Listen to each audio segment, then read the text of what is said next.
na araw-araw. Pinakikinggan sa Luzon, Visayas at Mindanao. KBP Golden Dove Best News Program.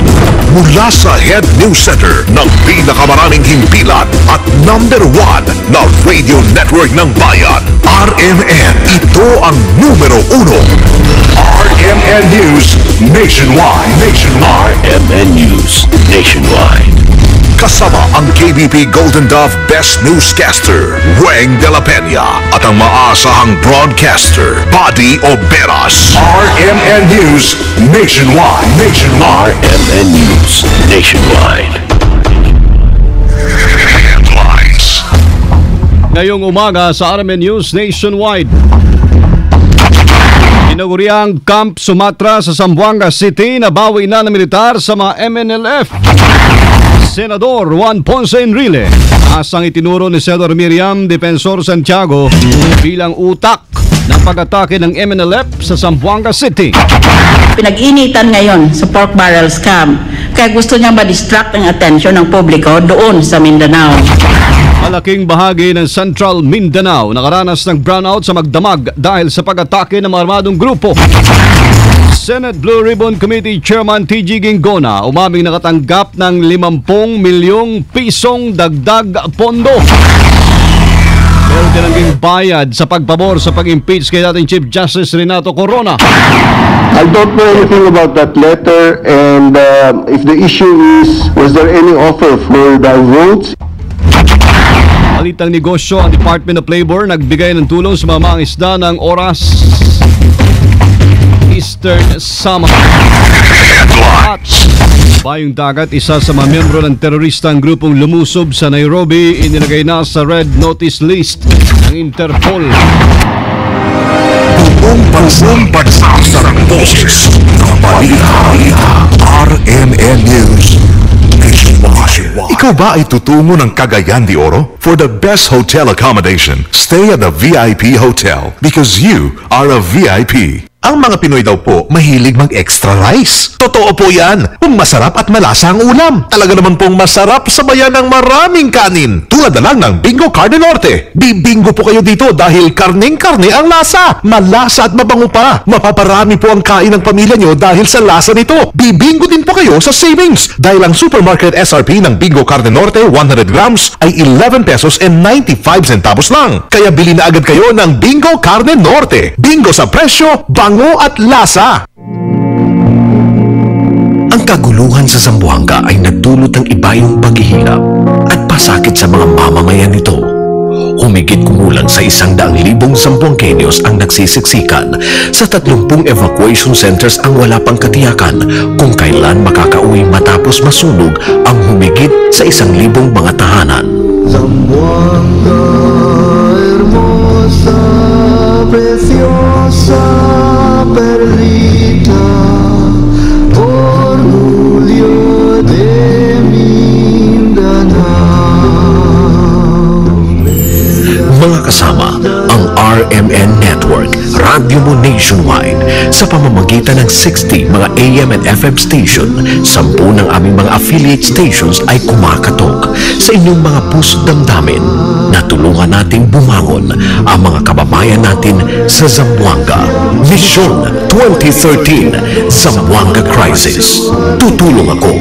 Tumatanggap ang aming mga himpilan ng RMN at IFM stations at mga affiliate stations sa bawat syudad at probinsya sa buong bansa ng donasyon para sa anumang tulong na maiabot sa mga nangangailangang Zamboangueño sa ngayon. Mission 2013, Zamboanga Crisis. Tutulong ako. Prioridad ang mga noodles, canned goods, mga damit, kumot, gamit sa personal hygiene at mga gamot. Mission 2013, Zamboanga Crisis. Tutulong ako. Dalhin lamang ang inyong mga donasyon sa pinakamalapit na himpilan ng RMN, IFM o RMN affiliates sa inyong lugar. Dito sa Metro Manila, ang DZXL 558 RMN Manila ay nasa 4th floor ng Guadalupe Commercial Center at sa Makati City. Mission 2013, Zamboanga Crisis. Tutulong ako. RMN. Buhay Pilipinas, umaga na po ng Biyernes ngayon, September 27, 2013. May news nationwide. Ako si Buddy Oberas, tayo po ay live sa DYHP 612 RMN Cebu, PXCC 828 RMN Cagayan de Oro, PXDR 981 RMN Dipolog, sa DXDC 621 RMN Davao. Live pa rin tayo international by www.rmnews.com/tv at WRMN New York, USA. At sa lahat po natin mga number 1 AM station sa buong bayan. RMN News, panahon. Unahin natin ang panahon, mga kasama. Hindi pa man ganap na nakakalabas ng teritoryo ng bansa ang Bagyong Paulo. Isa na namang LPA, low pressure area, ang inaasahan pong papasok sa Philippine Area of Responsibility ngayong araw. Ayon sa Pag-asa, huling namataan sa layo 900 kilometers sa silangan ng Hilagang Mindanao ang LPA. Kapag tuloy naging bagyo, tatawagin siyang Tropical Depression Kidan. Tinatay naman tatagal pa ang Bagyong Paulo sa karagatang sakop ng ating bansa hanggang linggo, kaya inaasahang magdudulot ito ng mga pag-ulan dahil sa nahahatak ng habagat. Huling namataan ang Huli siyang namataan sa line 240 km sa kanluran po ng Subic, Zambales. Taglay ang lakas ng hangin, nasa 55 km kada oras. Mabagal pa rin siyang kumikilos papunta sa pakanluran direksyon o katimugang bahagi na ng China. Muli nga naman po, mga kasamang binakbakan ni Senadora Miriam Defensor Santiago, si Senate Minority Leader Juan Ponce Enrile at dating Senate President. Sa pagkakataong ito, tahasan niyang idinawit na ang senador bilang utak sa malagim na Zamboanga attack ng Moro National Liberation Front, Miswari Paction. Ayon kay Santiago, nasa 40 million pesos sumano ang pondong inilaan ni Enrile para isagawa ang Zamboanga attack sa layuning ilihis ang atensyon. Makaraang masampan sila ng kasong plunder kaugnay ng multi-billion peso pork barrel scam. Sino nagbigay ng 40 million sa MNLF na pinapangunahan ni Nur Miswari? Pilipino kaya na pinag-initan ngayon sa pork barrel scam kaya gusto niya ma-distract ang atensyon ng publiko doon sa Mindanao. Sinabi pa ni Santiago na si Enrile rin ang nasa likod ng mahabang privilege speech ni Senador Jingo Estrada kung saan dinadawit siya sa pork barrel scam. Maliwanag naman ng senadora sa pagkakadawit sa eskandalo batay sa COA report, hindi siya dapat na managot sa pagpapatupad ng PIDA projects kundi ang mga implementing agencies. Samantala, tumanggi naman magbigay ng pahayag ang kampo ni Enrile kaugnay sa mga akusasyon na nasabing senadora. Ang Camp Sumatra sa Zamboanga City, nabawi na ng militar mula sa MNLF. Kasama natin sa Balita Live, Bong Simbaho ng RMN Zamboanga. RMN Report. Matapos ang 2 araw na matinding bakbakan, nakuha na ng militar ang Camp Sumatra kahapon na dating pinagkukutaan ng grupo ng Moro National Liberation Front faction na pinangunguluhan ng grupo ni Commander Javier Malik. Dito na diskubre ng militar na talagang handa ang grupo ni Malik sa kanilang ginawang pagsalakay dahil dito sa Camp Sumatra ang isang malaking lansya, 4 na jungkong pump boats, gasolina, generators, mga bala, armas, bigas at mga dilatang pagkain. Kabilang na rin ang mga personal na kagamitan ng mga rebelde ay nadiskubre. Na-recover din ng mga sundalo ang ilang mataas na kalibre ng mga armas, kabilang na isang caliber 30 machine gun, 2 sugatang rebelde, isang patay at 4 na mga bagong libing na mga MNLF sa lugar. Dito sa Camp Sumatra, itinaas ng MNLF ang kanilang bandila sa pagsimula ng kanilang pananakop at kahapon lamang na iwagayway ng mga sundalo ang bandila ng Pilipinas sa naturang lugar. Samantala, umabot sa 84 na mga MNLF fighters ang nasukol ng militar kahapon sa pagpapatuloy ng isinasagawang clearing operation sa mga barangay ng Kasanyangan, Santa Barbara at Rio Hondo. Sila ay kaagad dinala kagabi sa Camp Batalya para ma-turn over sa pulisya at makuna ng pahayag at identifikasyon bago pa man ihahatid sa San Ramon Prison and Penal Farm ngayong araw para makasama ang mahigit na 200 miyembro ng MNLF na nauna ng sumuko sa kasundaluhan nakaraang mga araw. Sa ngayon ay nagpapatuloy pa rin ang pagsasagawa ng clearing operations ng militar para sa natitira pang mga miyembro ng MNLF faction group na kasalukuyan pa rin nakipagbakbakan sa mga tropa ng gobyerno sa mga bakawan sa may baybayin ng Barangay Riondo at Kasanyangan. Buhat dito sa RMN Zamboanga, kasama nyo, Bong Simbahon, RMN. Radyo mo, nationwide sa Zamboanga. Special flights naman mga kasama patungong sa Zamboanga dinagdagan ngayong weekend. Kasama natin sa Balita Live, Joy Sadra. RMN Report. Magdagdag ang Cebu Pacific na special flights ngayong weekend patungong Zamboanga City. Ngayong araw ito, ang special flights ng naturang airline patungong Zamboanga City. Gawin din ang rutang Cebu, Zamboanga, Cebu. Bukas naman araw ng Sabado, dalawa ang round trip ng Cebu Pacific patungong Zamboanga at pabalik ng Maynila. Bunga nito kinansela naman ng airline ang flights nito sa Tawi-Tawi, Davao at Cagayan de Oro. Pinaalalahan na naman ang mga pasahero na isa ipatutupad na may higpit na inspection sa mga bagahe. Kasama mo sana Joyce Adra, Tatak RMN. Radyo mo nationwide. Tinawag ng United Nations na nakaranas na ng humanitarian crisis ang Zamboanga City dahil sa patuloy na kaguluhan pa rin. Sa isang statement, sinabi ni UN Resident and Humanitarian Coordinator in the Philippines, Luisa Carvalho, na padami ang mga naiipit sa bakbakan ng tropa ng gobyerno at ng MNLF o pa sa tumataas sa bilang din naman nasasawi. Mapahala din po ang sitwasyon ng mga babae at mga bata na pinakapektado sa sitwasyon.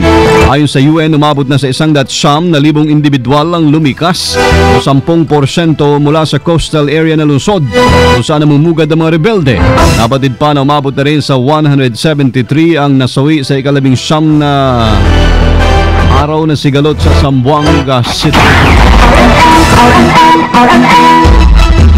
Malaking bahagi naman ng Central Mindanao nakaranas po ng brownout.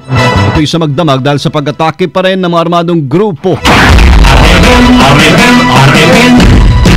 RMN Nationwide Report. Kasama natin sa Balita Live, Daisy Mangod ng RMN Cotabato. RMN Report. Muli na naman pinasabugan ng improvised explosive device kagabi ang isang transmission tower ng National Grid Corporation o NGCP number 141 na matatagpuan sa sitio Malabwayan, Barangay Kayaga, Kabakan, lalawigan ng North Cotabato. Dahil sa lakas ng pagsabog ay bumigay ang naturang tore na naging sanhi naman ng malawakang power interruption sa malaking bahagi ng Central Mindanao, partikular dito sa Cotabato City, North Cotabato, Sultan Kudarat Province at Maguindanao. Pasado alas 7 kagabi nang mawala ang kuryente sa mga nabanggit na lugar. Alas 4 na ng madaling araw kanina nang bumalik ang kuryente dito sa syudad na sineserbisyuhan ng Cotabato Light and Power Company.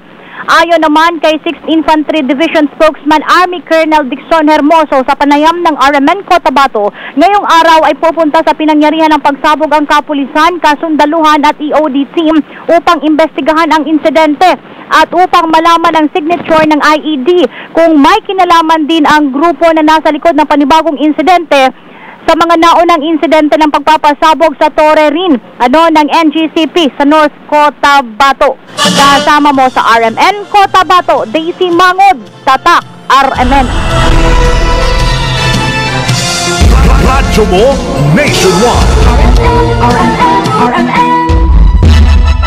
Inamin naman ni Senate Blue Ribbon Committee Chairman Senator Chafisto T.G. Gingona na maging siya pala nakatanggap din po ng 50 milyong piso.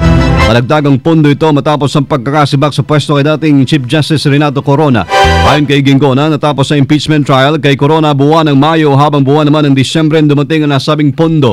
Pero paglilinaw ng senador, walang kinalaman ang pagbibigay ng pondo sa kaso ni Corona, kung saan itinanggi din ito na may sulat na umikot bago pa man ang botohan sa pagpapatalsik sa dating Chief Justice. I don't know anything about that letter, and if the issue is, was there any offer for the votes in any of those binanggit na mga issues, then there is none. If the issue was still connected to the voting, then there was none. Maging si Senador Alan Peter Cayetano mga kasama, tinangging may suhol sa nila kaugnay sa naging trial sa dating punong maestrado. Natatandaan sa privilege speech ni Senador Jinggoy Estrada noong isang araw, tahasan niyang sinabi na binigyan ng mga senador na bumoto ng pabor para patalsikin si Corona ng 50 million pesos matapos po impeachment trial. Ngayon pa man inamin din ni Estrada na maging siya ay tumanggap nito pero wala umanong kinilaman ito sa kanyang pagboto para sibakin si Corona. RMN News Negosyo. Nag-abot na po ng tulong ang Department of Labor and Employment o DOLE sa pauna ni Kalihim Rosalinda Baldos. Ito'y tulong sa mamang isda ng Oras Eastern Sam. Nasa halagang 640,340. 51 na mga mangisda ang mabibigyan ng mas magandang hanapbuhay mula sa nibigay na livelihood grant. Ayon kay Baldo, sa nasabing halaga ay para mabigyan po ng mas maayos na gamitan ang mga mangingisda doon sa panghuhuli ng mga lamang dagat kabila ng mga fishing boats, nets at iba pang paraphernalia. Maasa naman ang kalihim, magagamit itong mabuti ng lungsod para gumanda rin daw ho ang pamumuhay sa kanilang pangingisda para sa buong komunidad ng Eastern Samar. RMN News Abroad. Nilagay na sa Red Notice list ng International Police o Interpol si Samantha Luwait, mas kilala bilang White Widow. Nakumpirma kasi ng otoridad na isa ito sa mga miyembro ng terrorist group na Al-Shabaab na lumusob po sa Westgate Mall sa Nairobi. Namatayan ng 50 o ng 70 katao.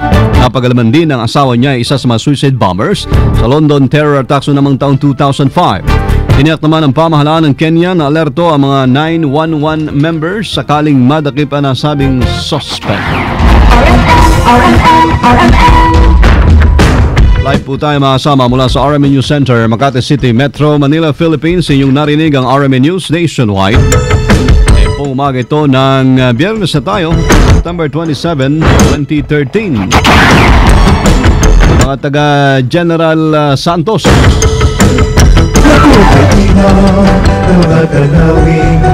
Susunod na po dyan si kasamang Ina Daven, Brian Onyate sa RMN News Diretso, Balitang Jensen sa numero 1 EXMD 927. Panoorin pa rin po ating naging pagbabalita ngayong alas 7 na umaga sa YouTube.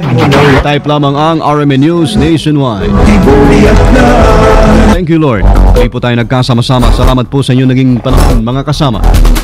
Kasama nyo sa serbisyo publiko sa ngalan po ni Weng de la Peña, si Buddy Oberas. Dito pa rin sa tahanan na may pinakamaraming number 1, pinakamaraming himpilan, RMN Radio mo nationwide. Pinakamalaking mga balita abot sa bawat Pilipino sa bansa. RMN News Nationwide. Oras sa Lidang PhilHealth, alas 7:16. Sa paglinis ng bahay, dapat linisin kahit